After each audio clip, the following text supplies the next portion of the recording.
In today's video, I'm going to show you how to draw shapes in Illustrator step by step. If you're brand new to Adobe Illustrator or just need a quick refresher on the basics, this is the perfect place to start. Shapes are the foundation of almost everything you create in Illustrator, from logos and icons to complex illustrations.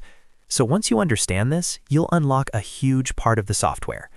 And if this tutorial helps you out, make sure to hit that like button and subscribe to the channel for more easy Illustrator guides. Let's jump right in. First, open Adobe Illustrator and create a new document. You can choose any size you like for practice. Once your artboard is visible, look over to the left side of your screen, where the toolbar is located. This is where you'll find all of your core tools. To draw shapes, locate the Shape tool. By default, you'll usually see the Rectangle tool visible. If you click and hold on that icon, a flyout menu will appear showing other shape options.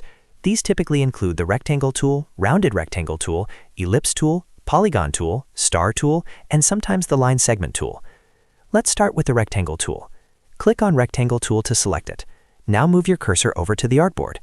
To draw a rectangle, simply click and drag. As you drag, you'll see the shape being created in real time. Release your mouse when you're happy with the size. If you want to create a perfect square instead of a rectangle, hold down the Shift key while you click and drag. Holding Shift constrains the proportions, which means all sides will be equal. This same shortcut works with other shapes as well, and it's one of the most important shortcuts to remember in Illustrator. Next, let's draw a circle. Go back to the toolbar, click and hold on the Rectangle tool, and choose the Ellipse tool. Just like before, click and drag on the artboard to create an ellipse. If you want a perfect circle, hold down Shift while dragging.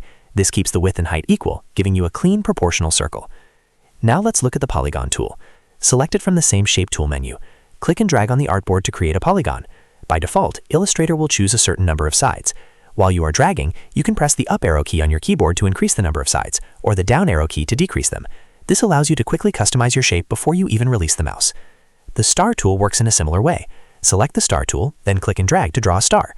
While dragging, use the up and down arrow keys to adjust the number of points. You can create anything from a simple 5-point star to a complex multi-point design in seconds. Once you've drawn a shape, you can customize its appearance using fill and stroke. With your shape selected, look at the bottom of the toolbar, or open the Properties panel on the right side of the screen. The fill controls the inside color of the shape, and the stroke controls the outline. To change the fill color, click on the fill box and choose any color from the Swatches panel, Color panel, or use the color picker. To change the stroke, click on the stroke box and select a color. You can also adjust the stroke weight in the Properties panel to make the outline thicker or thinner. If you don't want a fill or stroke, you can set it to none by clicking the white box with the red diagonal line.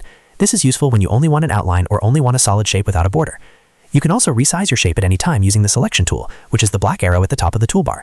Click on your shape, then drag the corner handles to scale it. Hold Shift while resizing to keep the proportions consistent. And that's the basics of drawing shapes in Illustrator. Select a shape tool, click and drag on the artboard, hold Shift to keep proportions perfect, and adjust your fill and stroke to customize the look. Once you master these simple steps, you'll be able to build more complex designs with confidence. If you found this video helpful, make sure to like and subscribe for more Illustrator tutorials just like this. Thanks for watching, and I'll see you in the next one.